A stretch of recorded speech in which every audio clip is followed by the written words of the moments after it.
Assalamualaikum warahmatullahi wabarakatuh. Waalaikumsalam warahmatullahi wabarakatuh. Alhamdulillah syukronillah wassalatu wassalamu ala rasulillah amma ba'du. Selamat senja sahabat-sahabat semua yang ada di rumah, yang ada di kos, atau dimanapun. Yang jelas sekarang yang lagi nonton di Nirwana FM, yang juga lagi live streaming di Facebook Ansor Pucak Wanginet. Semoga senantiasa mendapatkan kebahagiaan dan juga ridho dari Allah Subhanahu wa taala. Kembali lagi bersama kita di acara Nganu, Ngabuburit ala NU. Di edisi ke-8 ini kita akan bicara soal hal yang sebetulnya masih kita rasakan sekarang, yakni wabah. Tapi temanya akan lebih spesifik, yakni wabah, bencana alam, dan kerusakan lingkungan. Nah, sebelumnya perkenalkan, nama saya Ahmad Abrifai. Sore hari ini saya akan jadi moderator di diskusi hari ini. Dan sore ini kita punya seorang narasumber yang amat punya kapabilitas untuk membicarakan hal ini. Beliau Pak Husaini, biasa dipanggil Pak Hu. Beliau ini seorang aktivis di Yayasan Ship Indonesia. Beliau sudah melakukan begitu banyak advokasi untuk masyarakat, untuk kemaslahatan umum pokoknya. Selamat sore Pak Hu. Selamat sore Mas. Bagaimana kabarnya? Baik. Masih tetap melakukan misi-misi kemanusiaan meskipun di dalam rumah ya? Iya, sekarang dari rumah kita harus meremot program-program di lapangan yang terkait dengan COVID-19 ya gitu. Alhamdulillah masih berjalan sebagaimana biasa. Iya. Meskipun caranya berbeda ya Pak. Iya, kita harus beradaptasi dengan situasi yang kadang-kadang kita tidak prediksikan gitu kan. Oke, siap. Pak Hu, mungkin saya ingin memulai dengan sebuah premis. Semenjak hadir pada kuartal akhir 2019, artinya itu tahun kemarin, COVID-19 yang berasal dari Wuhan ini sudah mengubah begitu banyak hal dalam kehidupan kita, baik dari segi sosial, ekonomi, dan lain-lain. Banyak sekali wacana yang mengiringi kehadiran virus ini. Ada yang bilang teori konspirasi, buatan Amerika, buatan Cina, dan lain-lain. Tapi sore hari ini kita nggak akan bicara soal itu. Biar artis-artis saja yang bicara soal konspirasi. Kita akan bicara soal bagaimana wabah bisa muncul sebagai suatu konsekuensi kerusakan lingkungan. Saya ingin bertanya satu hal, Pak. Bagaimana sih sebetulnya hubungan antara manusia dengan lingkungan sekitar? Apakah ketika manusia sudah melewati pagar batasan-batasan antara kehidupan manusia dengan kehidupan alam, terutama yang liar itu, segala hal buruk bisa terjadi? Monggo. Iya, memang dalam konteks sejarah penciptaan itu kan bumi ini kan bukan satu anugerah yang baik untuk manusia, ya kan, Bapak.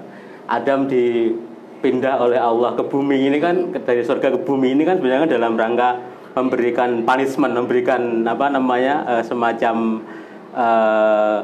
sanksi karena pelanggaran dilakukan gitu. Sehingga memang kemudian ketika kita di bumi ini memang harus ada aturan-aturannya banyak sekali gitu. Termasuk bagaimana kemudian orang diminta untuk tidak boleh merusak bumi. Jadi kalau di Quran itu kan sudah banyak sekali dalil sebenarnya kan, di ayat-ayat itu bahwa bahkan ada yang paling populer itu kan Bismillahirrahmanirrahim, dhaharal fasadu fil barri wal bahri maka sabat aidin nas itu kan, bahwa telah nampak kerusakan di darat dan di laut karena ulah tangan manusia dan lain sebagainya kayak gitu.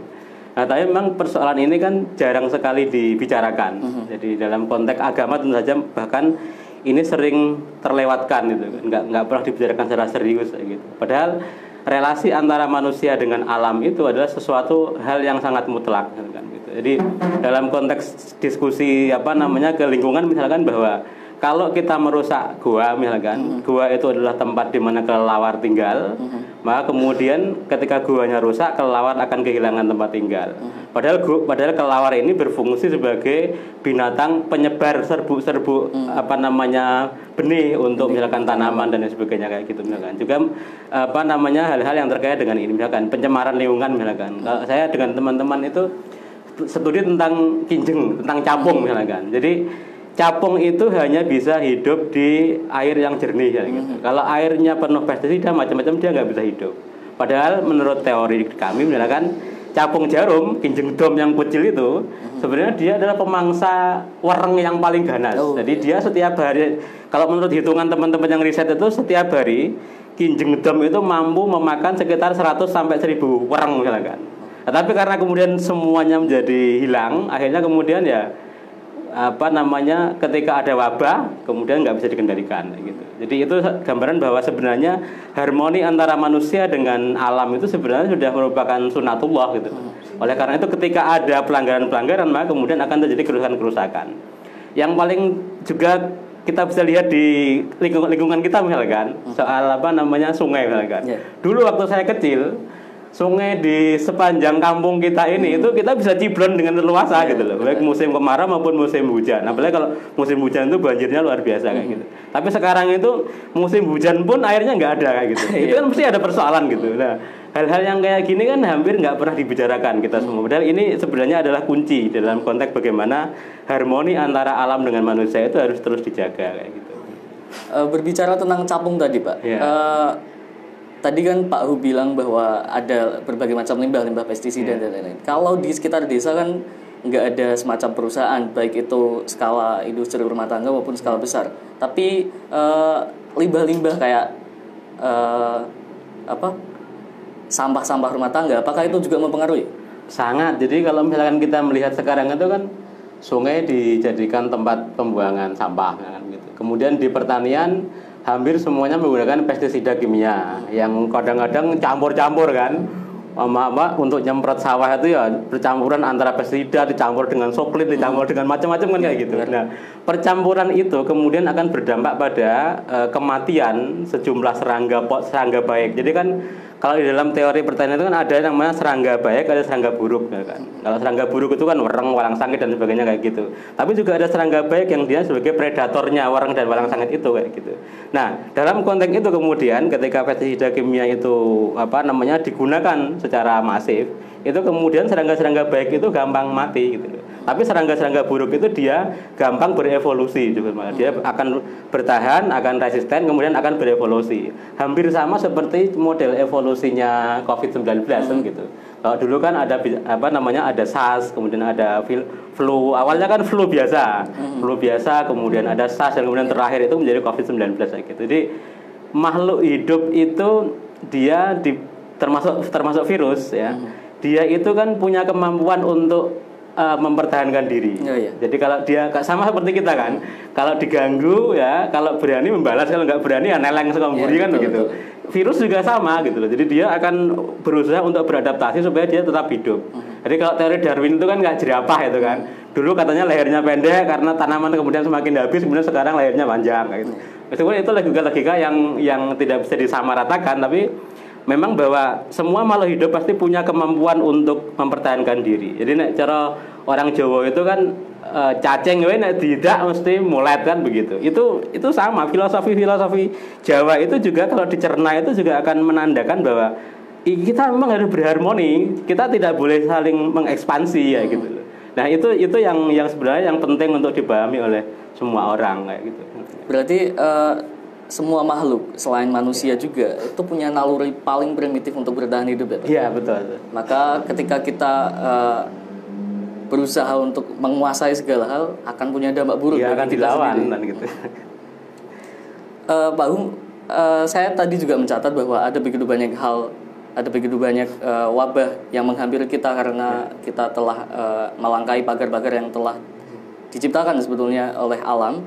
Misalnya di Amazon itu ada malaria yang amat merajalela dan menjangkit berbagai macam orang tanpa mengenal kelas di sana, terutama orang-orang yang dekat dengan lingkungan hutan.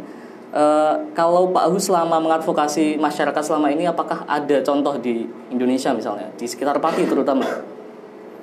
Ya sebenarnya begini, jadi kalau kita bicara soal wabah gitu ya, itu sebenarnya bicara soal, kalau dalam teori kesehatan itu bicara soal penyakit menular. Jadi kalau dulu itu kan begini, pemerintah itu kebijakannya kan begini. Kita itu sebagai negara yang mengikuti tren negara-negara lain, kalau dulu kan fokus pemerintah itu kan pada penyakit-penyakit menular, diare, kemudian muntaber, macam-macam kayak gitu. Nah, diare itu biasanya juga menjadi wabah di satu lingkungan yang misalkan menggunakan sumur yang sama, macam-macam kayak gitu, karena itu kumannya juga sangat mudah untuk menular kayak gitu. Nah, yang terbaru itu yang masih menjadi pergunjingan hebat sebelum COVID itu kan HIV/AIDS sebenarnya. HIV/AIDS itu juga sama. Jadi HIV/AIDS itu sebenarnya kuncinya siapapun itu bisa tertular kayak gitu. Meskipun dia misalkan kalau dulu kan orang-orang yang nakal saja kan begitu. Tapi orang-orang yang soleh juga bisa tertular. Karena apa? Karena orang yang soleh berhubungan dengan orang yang nakal. Misalkan begini, seorang istri dia hanya tinggal di rumah. Suaminya itu mobilitasnya tinggi misalkan, pergi kemana-mana, duitnya ada, kemudian dia berperilaku yang negatif misalkan narkoba atau berhubungan seks bebas misalkan gitu. Kemudian berdampak pada kalau pulang dia berhubungan seks dengan istrinya, maka dia akan menularkan ke istrinya misalkan kayak gitu. Jadi ini sebenarnya dalam konteks teori kesehatan, wabah itu sesuatu yang biasa gitu. Artinya bahwa dan pengendalian utama wabah itu adalah soal disiplin begitu. Jadi misalkan kalau pemerintah kan sekarang kan sudah menyiapkan berbagai macam aturan misalkan social distancing, pakai masker macam-macam kayak gitu.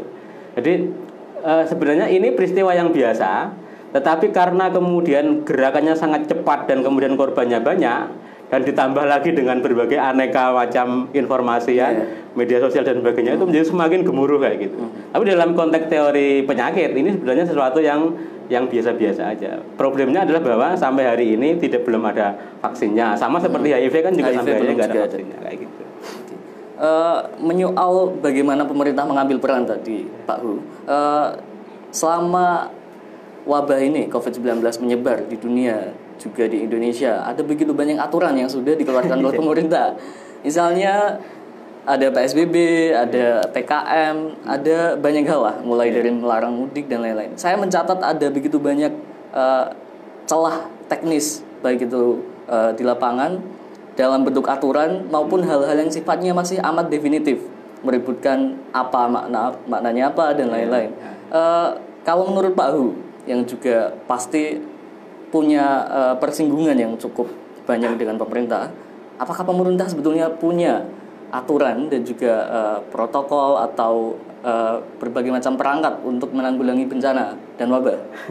Iya, jadi catatan menariknya itu begini, wabah COVID-19 ini oleh pemerintah kemudian dimasukkan sebagai bencana nasional kan begitu. Nah, oleh karena itu kemudian segala macam urusan tentang COVID-19 ini adalah urusan kebencanaan. Jadi sekarang itu kan fasenya kan fase darurat. Darurat itu sebenarnya adalah fase di mana semuanya harus kerja dengan cepat. Dan kemudian juga membuat aturan yang sedemikian rupa sehingga kemudian program-program penanggulangannya bisa dikerjakan dengan baik kayak gitu.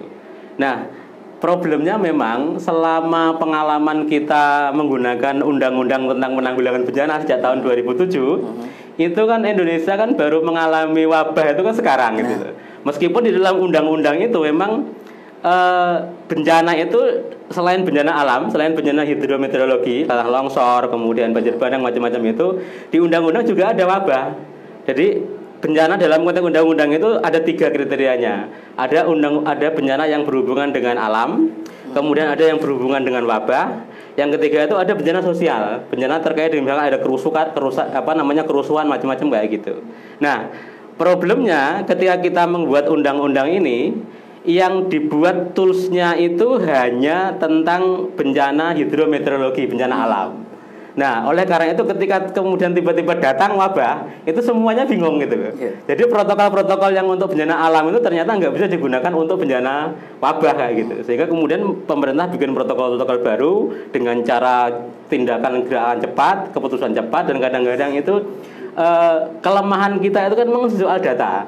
Misalkan begini, dilarang mudik tapi yang mudik udah 20.000 lebih kayak gitu. Jadi kadang-kadang itu kan kayak polisi India itu di film itu datang belakangan ngebuki padahal yang pulang ke rumah udah nggak dicek lagi kayak gitu. Jadi sebenarnya dalam konteks aturan itu sebenarnya memang kita sedang gagap menghadapi wabah ini. Tetapi pemerintah itu kan sebenarnya kan sedang menyiapkan aturan-aturan yang kontekstual untuk wabah. Nah, problemnya juga di tingkat daerah itu ketika menghadapi wabah seperti itu, ini dianggap sebagai kerja-kerja rutin gitu kan, santai, harus hati-hati macam-macam gitu. Tapi itu nggak boleh sebenarnya dalam konteks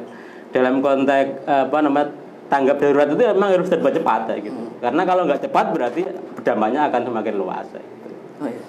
Berarti masih ada celah ya Pak dalam berbagai peraturan yang dibuat oleh pemerintah. Setidaknya untuk menangani COVID-19 ini.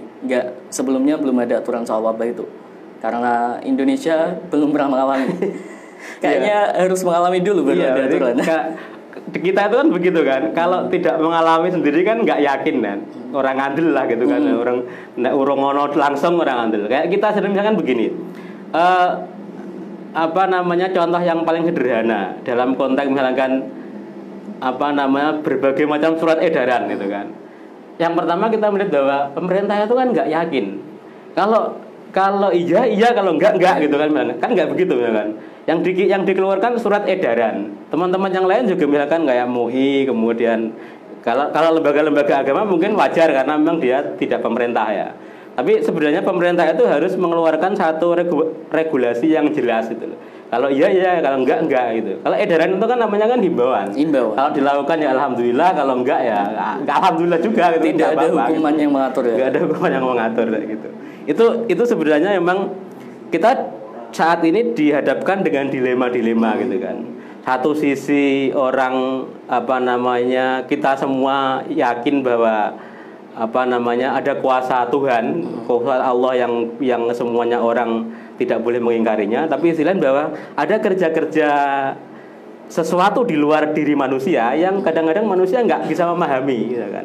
Tiba-tiba tertular, tiba-tiba macam-macam kayak gitu.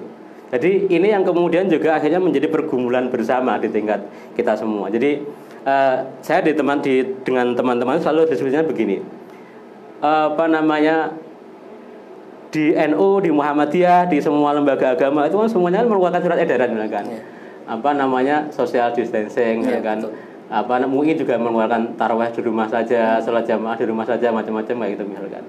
Tetapi kemudian di tingkat lapangan juga muncul polemik gitu kan. Ada berbagai macam ini. Nah, hal seperti ini juga problem di kita karena ternyata ketika menghadapi satu situasi darurat, kita itu tidak siap dengan dengan koordinasi, dengan instruksi gitu kan. Kalau misalkan pemerintah bilang, puasanya besok tanggal sekian loh, semua pasti akan merujuk ke situ kan. Tapi kalau pemerintah mengatakan, karena ini ada wabah, jangan sholat tarawih di masjid bersama ya, kita sholat di rumah. Itu nggak ditaati juga kan itu misalkan. Jadi ini sesuatu yang memang butuh kebiasaan gitu ya. Jadi saya kira memang kemudian semuanya harus beradaptasi dengan hal-hal yang kayak gini. Nah, memang ya tadi kembali bahwa kita harus belajar banyak dengan berbagai macam peristiwa yang kita alami ini gitu. Tapi kemudian mengabaikan ancaman-ancaman bencana, ancaman-ancaman wabah itu sebenarnya juga persoalan. Kayak gitu misalkan. Tadi kita sudah bicara tentang imbauannya, Pak. Imbauan yang kemudian bisa amat tidak dilaksanakan oleh masyarakat.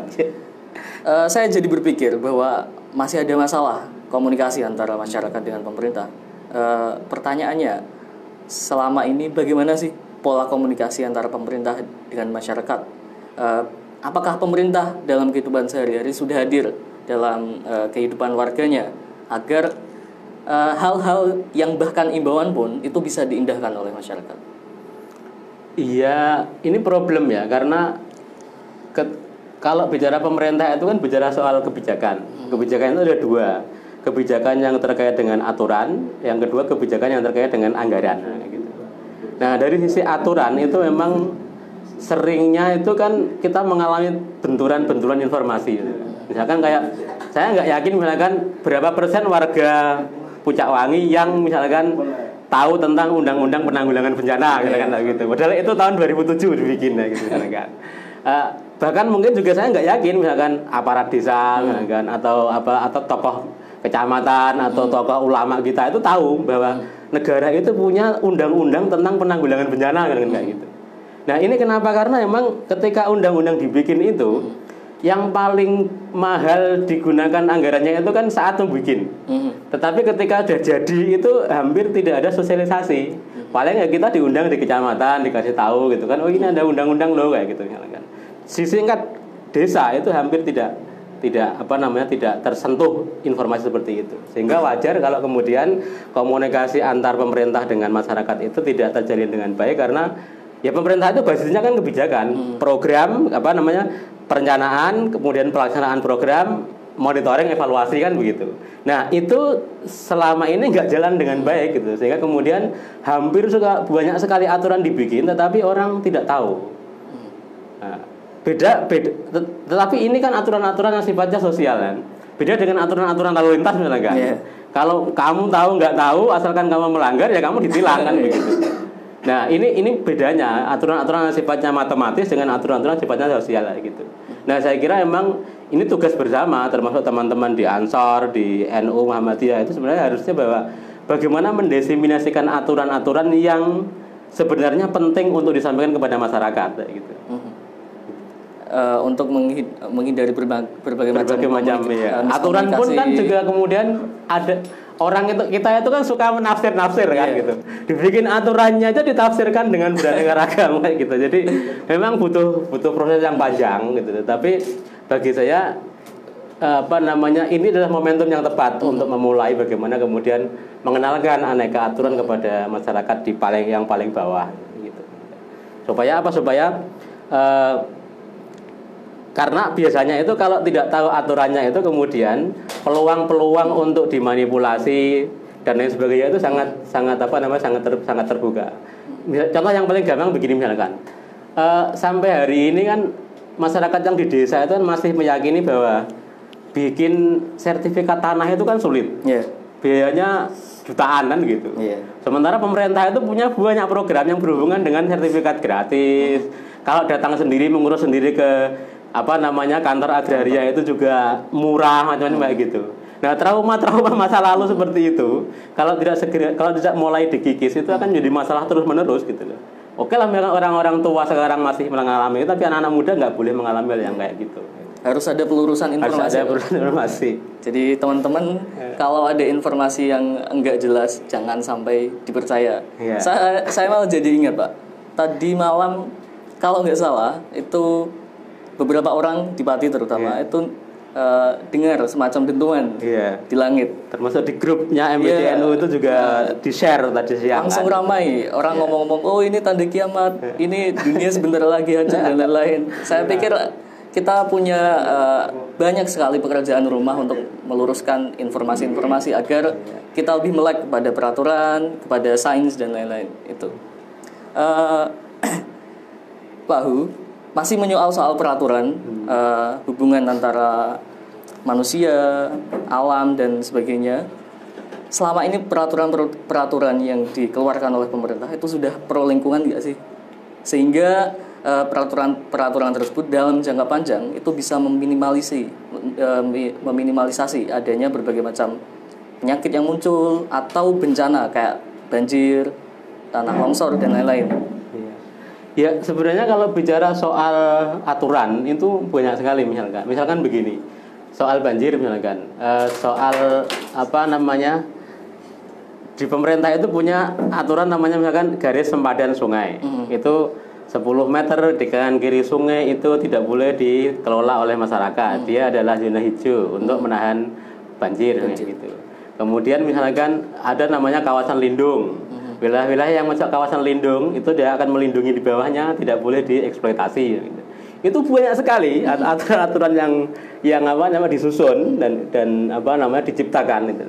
Tapi sisi lain kemudian juga aturan-aturan ini semacam kalau istilahnya itu, kalau saya mengatakan dokumen mati. Formalitas dokumen mati itu aturan dibikin tetapi tidak dikasih nyawa kan gitu kan. Jadi nggak bisa dipakai apa-apa gitu kan. Nah, yang kedua juga memang tadi persoalan sosialisasi. Jadi kalau aturan-aturan yang kira-kira tidak menguntungkan itu biasanya tidak disampaikan gitu kan. Tidak penting untuk dibicarakan gitu.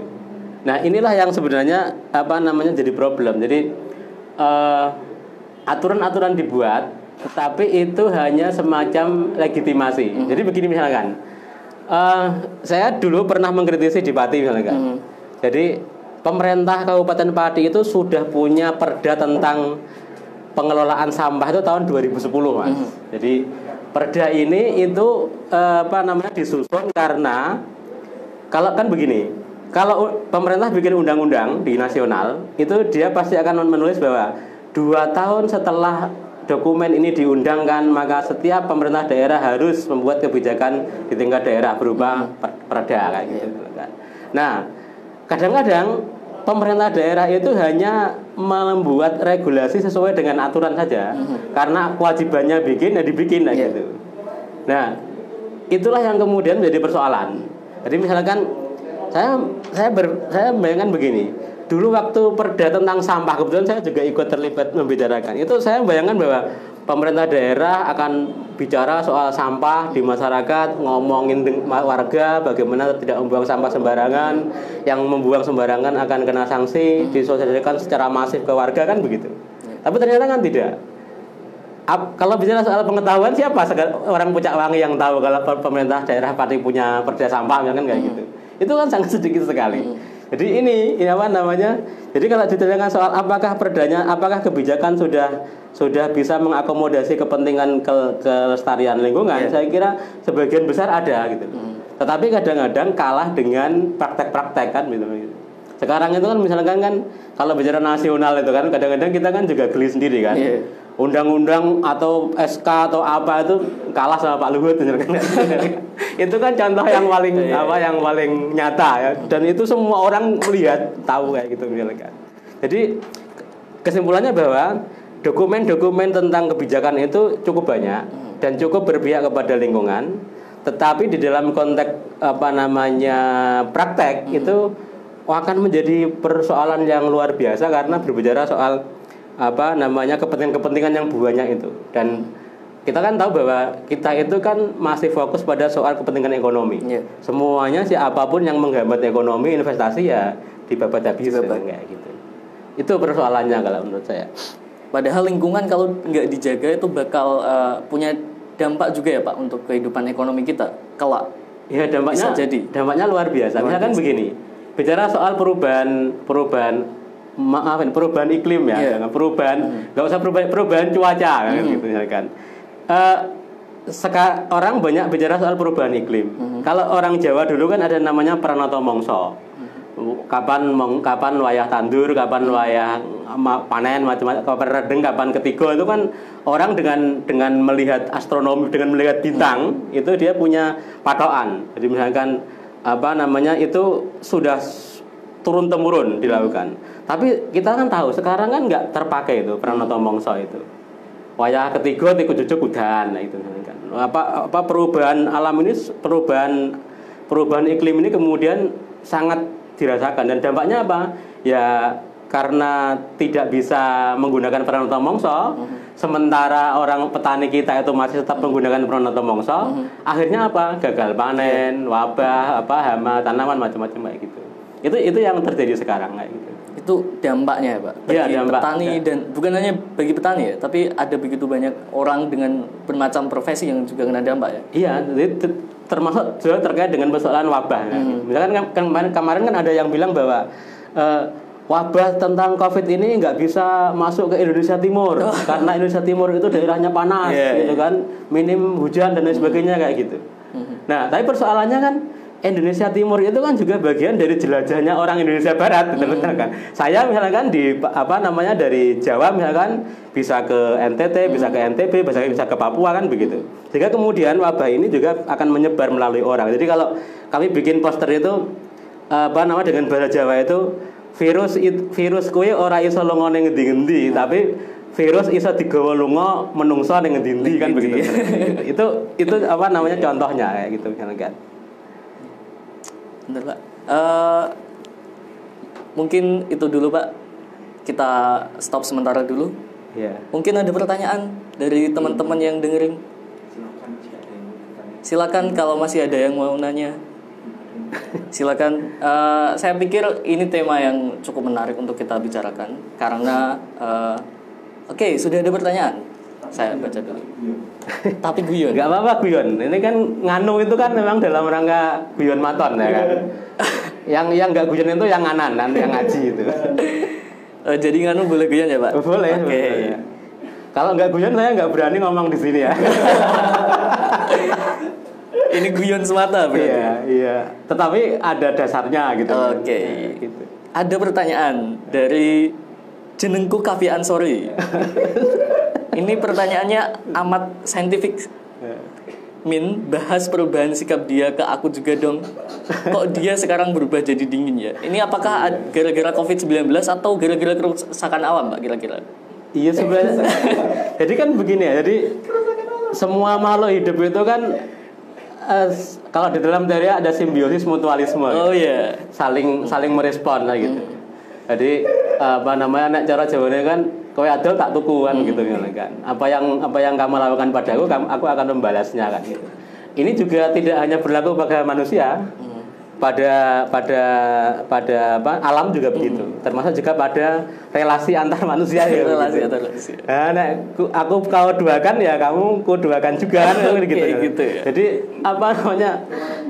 hal-hal yang seperti itulah yang penting untuk dipahami. Jadi saya berharap bahwa kita itu di lingkungan kita, di lingkungan NU terutama ya, ngajinya itu sekali-sekali jangan cuman ngaji yang soal haram halal gitu loh. Tetapi bicara soal kita itu kan hidup di bumi gitu loh. Kalau kita ada katanya kita itu kan khalifatullah gitu. Yeah. Khalifatullah itu kan katanya kan wakil Allah untuk mengelola alam semesta ini kan begitu. Sehingga bagaimana mengelolanya itu menjadi diskusi yang sangat penting gitu kan. Tapi problemnya begini Mas, ada orang yang berbuat buruk karena tidak tahu, dan itu biasanya dimaklumi gitu kan, butuh edukasi kayak gitu. Tetapi ada orang yang berbuat jahat karena dia tahu kayak gitu. Nah, pertanyaannya kan kita nggak bisa memetakan kalau orang-orang yang sekarang berbuat buruk di bumi ini, berbuat jahat itu, apakah dia tahu apa nggak tahu misalkan begini, kalau petani itu memupuk tanamannya atau mengompres tandurannya dengan beraneka ragam pestisida itu dan dampaknya adalah kerusakan lingkungan, itu apakah dia nggak tahu apakah dia tahu kayak gitu. Nah ini kan tugas kita sebenarnya.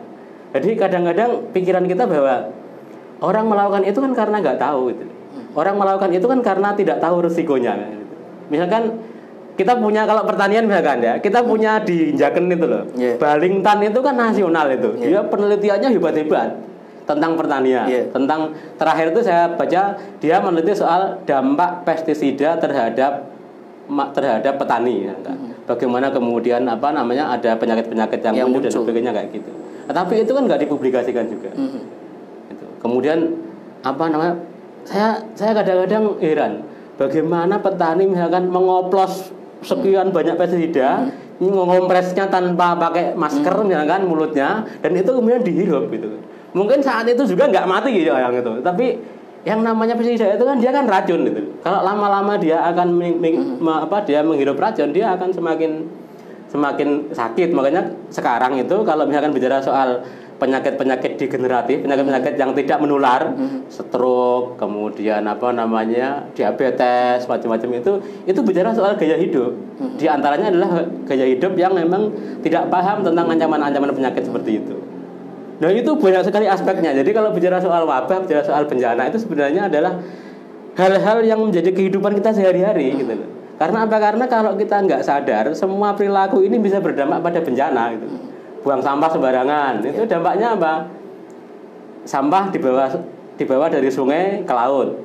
Kemudian sampahnya sampai di laut. Di laut sampahnya dimakan ikan. Kalau Bu Susi bilang makan ikan kamu sehat, ikannya makan pempes gitu. Ikannya makan bungkus Baiklin ya kan begitu ya kan. Kan ikannya jadi nggak sehat ya gitu ya kan.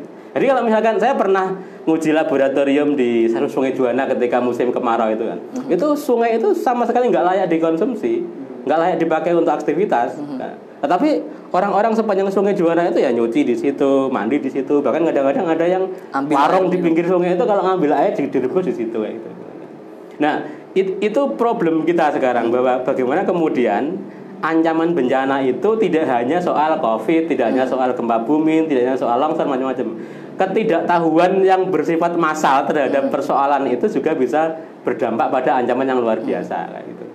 Satu sampah di depan rumah bisa sampai ke perut paus ya, Pak? Iya, gitu kan. Jadi kalau kita bikin nonton video-video itu kan bisa misalkan sedotan gitu misalkan. Kita itu kan minum kalau nggak di warung, kalau nggak pakai sedotan tuh dianggap warungnya tidak ini. Nah, herannya kan begini, isu lingkungan ini kemudian kan yang nangkap itu kan kapital ya kan, orang-orang yang sekuler ya kan. Sekarang Indomaret tanpa plastik gitu kan, Alfamart tanpa plastik. Itu dalam rangka itu gitu loh. Sebenarnya dalam rangka apa, menegaskan atau dalam rangka menjalankan sunatullah itu tadi, menjaga lingkungan itu tadi gitu loh. Tapi kenapa yang menjalankan justru para kapital yang bukan orang Islam itu yang punya kan kayak gitu kan? Itu pertanyaan yang sebenarnya menggelitik juga gitu loh.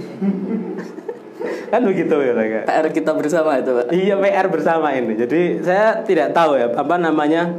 Kalau di lingkungan kami bekerja misalkan, jadi mungkin juga saya meluruskan, saya ini bukan aktivis sosial, tapi saya ini pekerja sosial. Jadi orang yang dibayar untuk pekerjaan sosial. Jadi saya ini orang bayaran gitu loh. Jadi bukan orang yang teriak-teriak tanpa ada ininya. Saya itu dibayar, dikasih asuransi, keluarga saya dicukupi gitu, sehingga saya bisa bekerja secara sosial di banyak tempat kayak gitu misalkan. Jadi kadang-kadang itu juga apa namanya, jadi bencana juga misalkan orang bilang tentang LSM misalkan kan, LSM yang bisa senengan meten-meten uang. Kadang-kadang saya kalau dikatakan LSM itu takut gitu kan, wah ini mesti ya apa dengan malakin orang kayak gitu kan. Itu jadi itu apa namanya, situasinya jadi sangat rumit sebenarnya kalau bicara soal bencana itu ya. Padahal sebetulnya Pak Hu dalam berbagai pengalamannya sebagai pekerja sosial ini itu hanya ingin mengingatkan masyarakat ya Pak, bahwa ada ancaman yang bisa saja datang sewaktu-waktu karena pola hidup tidak sehat, misalnya sampah-sampah yang ada di sekitar sungai yang kemudian bisa jadi sarang nyamuk dan lain-lain. Ya karena begini, perilaku individu kita itu dampaknya adalah untuk banyak orang. Kalau kita tahu bahwa membuang sampah sembarangan kemudian airnya mengalir sampai laut, sampahnya sampai laut dimakan ikan, itu yang kena dampaknya kan bukan kita yang membuang sampah, tapi orang-orang yang konsumen ikan gitu. Sama seperti kalau hutannya gundul kemudian banjir, yang kena banjir itu kan orang yang paling bawah ya kan. Mungkin orang-orang yang di gunung sana yang menggunduli itu nggak kena banjir, tetapi orang-orang di Juwana itu misalkan kena banjir gitu. Nah, ini yang penting, bahwa apa yang kita lakukan secara individu itu juga berdampak kepada banyak orang gitu. Nah, ini yang menurut saya penting untuk dipahami, bahwa jangan sembrono gitu loh kan. Halah paling udah ngene ya. Misalkan apa namanya? Ketika awal-awal Covid itu kan begitu. Saya enggak peduli, saya ini. Tapi kan kalau misalkan jangan mudik gitu kan, inginnya kan gini. Kalau kamu di kota besar, di sana zona merah, kemudian kamu pulang ke kampung yang masih zona apa namanya, yang masih belum ada kasus, itu kamu bisa berpeluang menularkan ke orang lain. Meskipun kamu nggak ada gejala, tapi kamu bisa membawa virus, itu misalkan kayak itu. Itu kan dalam rangka untuk apa namanya, mengurangi risiko. Kalau dalam ilmu itu ada apa namanya, darkul mafasid itu, mengurangi dampak buruk daripada gitu, mencegah daripada mengobati kan gitu. Nah itu sebenarnya harus dimulai dari individu gitu. Misalkan soal ya tadi buang sampah sembarangan. Kalau sekarang itu saya mau wahing saja saya takut loh. Karena di depan orang wahing itu saya takut loh. Karena apa? Karena dikira nanti saya suspek Covid kan gitu kan. Nah, harusnya begitu gitu loh. Buang sampah sembarangan juga harus mulai takut gitu loh. Karena itu apa? Bisa bikin orang apa namanya, berisiko bahaya gitu. Itu sebenarnya pelajaran Covid ini bisa digunakan sebagai pelajaran di berbagai macam kehidupan itu ya kan. Kayak gitu maksudnya begitu. Berarti kita harus sadar ya Pak, bahwa kita ini meskipun sebagai individu itu tetap merupakan bagian dari ekosistem. Oh iya, jadi manusia itu kan salah satu kan makhluk sosial kan dia. Jadi dia itu terkait dengan yang lain gitu. Makanya di dalam Islam itu kan sudah sangat jelas misalkan begitu. Misalkan ngomong soal haji misalkan, haji itu nggak boleh kalau di sekitar berapa meter di lingkunganmu itu masih ada orang kelaparan kan kayak gitu. Contohnya begitu. Itu kan bicara soal sebenarnya teorinya kan bahwa kita itu hidup itu ya harus bersama-sama kayak gitu, sosial kayak gitu. Nah ini yang apa namanya, yang kadang-kadang itu kan dipilih-pilih gitu loh misalkan. Oh kalau dalilnya menguntungkan ya dipakai, kalau enggak ya enggak kan gitu. Masalahnya kan begitu. Ya, jadi ini yang menjadi problem bersama. Jadi ya pakai dalil ya jangan pilah-pilah dong. Semuanya harus dipakai gitu loh. Kalau misalkan semua orang bicara soal ya kita harus kembali sama Al-Qur'an dan hadis ya oke, tapi pakai semua, jangan dipilih-pilih misalkan begitu. Itu maksud saya begitu gitu loh. Oke, jadi gitu ya sahabat-sahabat, kita adalah bagian dari ekosistem, jadi kita harus menjaga lingkungan sebaik mungkin. Jangan menganggap misalnya karena kita yang buang sampah maka itu dosa kita. Jadi oke lah dosa nggak apa-apa, itu saya yang nanggung, jangan gitu. Karena sampahnya itu bisa ke perut orang lain meskipun dalam bentuk partikel-partikel kecil senyawa kimianya. Oke, ada lagi pertanyaan. Oke, kami masih membuka pertanyaan ya sampai nanti. Oke, ini terakhir. Iya. Tadi saya ingin menyampaikan dulu ke tadi yang tanya Mas Kavi Ansori, kok bisa berubah dia yang awalnya hangat jadi dingin. Bisa Mas, dan pas banget ya sama temanya. Alam itu bisa rusak, begitu pula hubungan. Oke, ini ada yang tanya pertanyaan dari Ahmad Rifai Asofar. Tanya Pak, terkait menanam di lahan perhutani itu ada aturannya nggak Pak? Wah, saya kira pemerintah pasti punya banyak aturan, tapi ini kan bukan forumnya untuk membahas aturannya perhutani. Tapi di kata akhir ini mungkin saya ingin menyampaikan begini, bahwa apa kita itu punya mandat mewariskan kepada anak cucu kita itu berbagai macam hal gitu. Jadi saya selalu bilang kepada orang-orang begini, kalau hari ini kita mengalami apapun situasinya, itu kita masih bisa cari makan.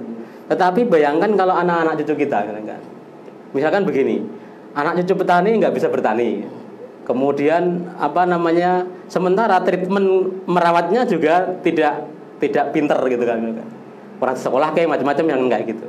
Itu kan juga akan berdampak luar biasa kan gitu. Jadi kalau saya selalu bilang bahwa tolong jangan berpikir hari ini gitu, tapi berpikir soal masa depan, bahwa kita itu punya tanggung jawab untuk mewariskan masa depan, termasuk juga mewariskan lingkungan itu kepada anak cucu kita. Jadi jangan sampai nanti besok itu misalkan, Pak, aku pengen tahu hutan itu kayak apa sih, nah, gitu. Itu terus digambar gitu kan. Karena hutannya udah nggak ada. Pak, aku pengen tahu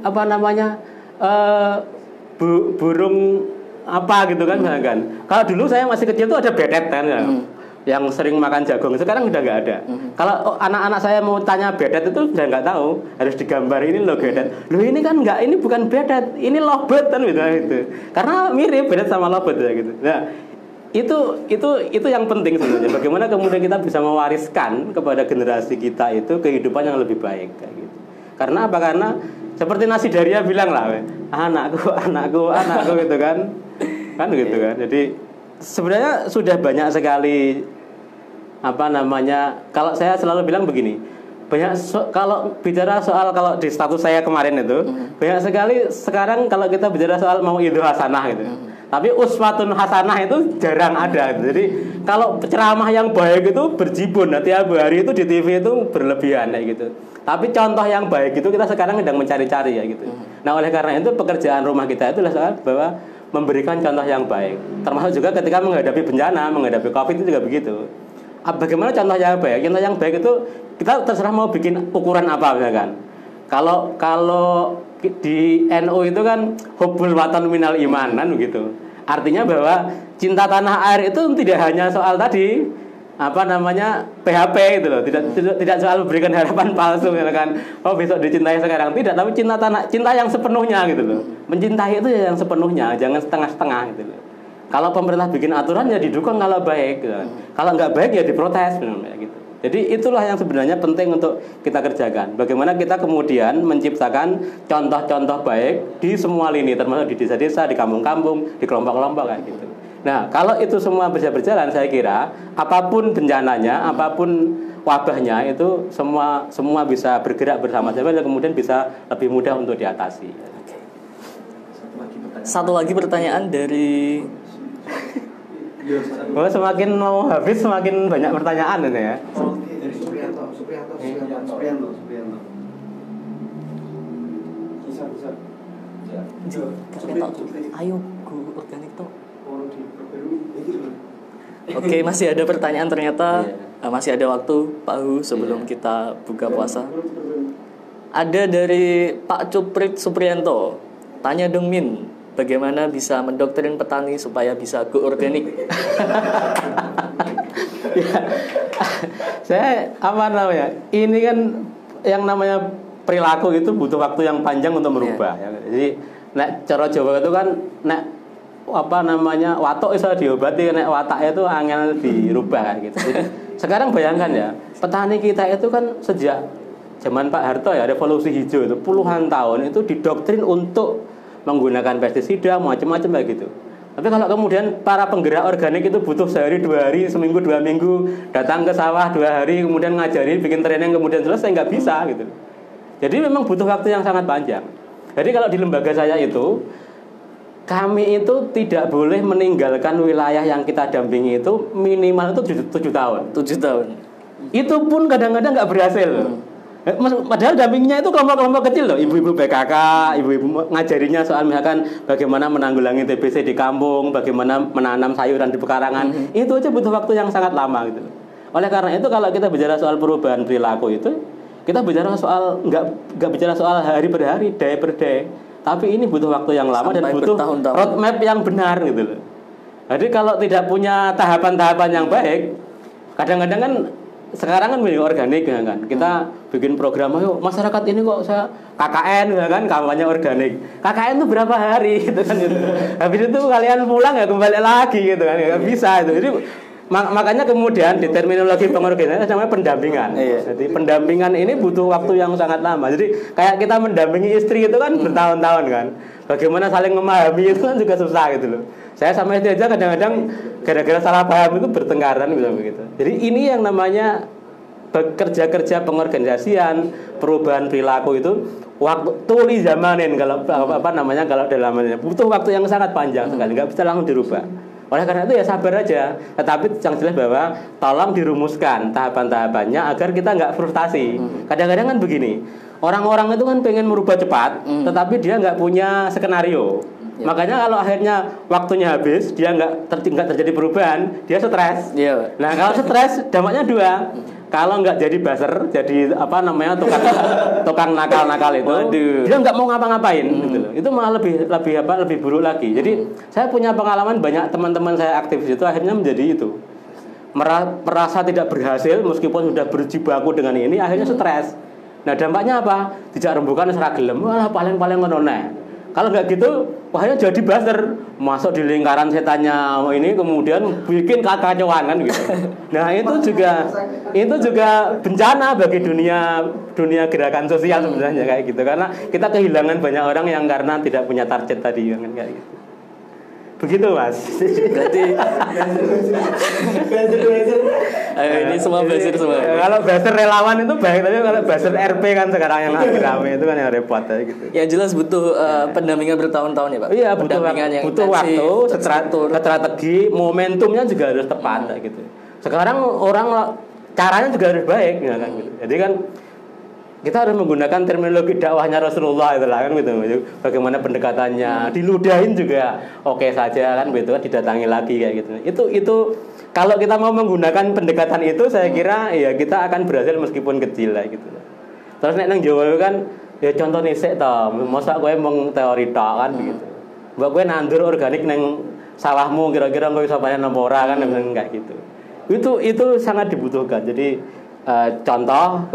jadi yang dibutuhkan contoh sebenarnya. Kalau teorinya sekarang di Google banyak. Gitu. Mau bikin vertikultur, mau bikin aquaponik, mau bikin kulkas hidup yang ember dikasih lele macam-macam, itu semua banyak. Tetapi bagaimana kemudian contoh-contoh sukses, tahapan-tahapan untuk mendampingi itu yang kadang-kadang kita kurang cermat di situ, sehingga dampaknya tidak berhasil, mengulangi lagi, nggak bisa mengulang lagi. Harus sabar ya, sahabat-sahabat. Ya sabar. Apakah kita masih buka pertanyaan? Atau mungkin ada closing statement dari Pak Hu, monggo. Ya bagi saya sebenarnya problem terbesar di masyarakat di dalam konteks kebijakan pemerintah maupun juga hal-hal yang lain itu soal pengetahuan. Dan sekarang itu kan hampir tidak ada orang yang bekerja untuk mengedukasi masyarakat. Gurunya kan cuma di sekolah, di kampung itu hampir tidak ada. Nah, oleh karena itu saya berharap bahwa di desa itu ada kerja-kerja pendidikan di kampung. Saya berpikir bahwa misalkan momen-momen soal misalkan kalau di kita itu kan punya pengajian, kemudian tahlilan, macam-macam itu ada momentum pembelajaran untuk masyarakat. Jadi kalau menurut saya cukup lah, misalkan ceramah soal wudhu itu selesai lah gitu loh, misalkan semua orang sudah paham wudhu, kemudian najis itu semua orang saya kira udah dong lah ya. Kalaupun nggak dong ya bisa tanya langsung face to face gitu loh. Tapi kerja-kerja yang kepentingan publik ini yang sebenarnya penting untuk digarap oleh para dai muda, para tokoh-tokoh agama di kampung itu. Jadi bukan berarti saya menolak untuk misalkan ceramah tentang seperti itu tadi, tentang wudhu macam-macam, tapi tolong gerakan-gerakan ceramah yang berhubungan dengan kepentingan publik ini digalakkan. Kalau nggak tahu ya dipelajari. Ya. Ada banyak tempat untuk belajar. Jadi COVID ini memberikan ruang kita untuk terus belajar sebenarnya. Jadi sisi lain ada musibah, sisi lain juga ada berkah dari COVID ini. Sudah cukup, Pak? Cukup. Oke, terima kasih Pak Hu atas berbagai hal yang telah disampaikan bagi kita semua pada sore hari ini. Semoga bermanfaat. Sebagai moderator saya ingin menguatkan satu poin saja dari Pak Hu. Memang betul menurut saya COVID-19 ini merupakan semacam momentum. Saya juga membaca berbagai macam pikiran dari tokoh-tokoh terkemuka di dunia. Saya membaca salah satu tulisan Yuval Noah Harari, sejarawan mutakhir dari Universitas Ibrani. Ada juga Arundhati Roy, itu dari cendekiawan India. Keduanya sama seperti Pak Hu menganggap bahwa COVID-19 ini adalah semacam gerbang, semacam momentum bagi kita untuk belajar, untuk berefleksi apa sih yang telah kita lakukan, baik kepada alam maupun kepada manusia. Bagaimana interaksi kita dengan lingkungan sekitar, bagaimana kita membantu sesama. Apakah kita sudah bersikap dengan baik, sudah tepat atau belum. Ini bisa jadi momentum yang baik bagi kita untuk berefleksi, untuk kemudian setelah wabah ini berakhir kita bisa menjadi satu bagian dari ekosistem yang benar-benar memberikan manfaat kepada yang lain. Itu saja dari saya. Apabila ada begitu banyak kesalahan saya minta maaf. Wabillahi taufiq wal hidayah. Wassalamualaikum warahmatullahi wabarakatuh. Waalaikumsalam warahmatullahi wabarakatuh.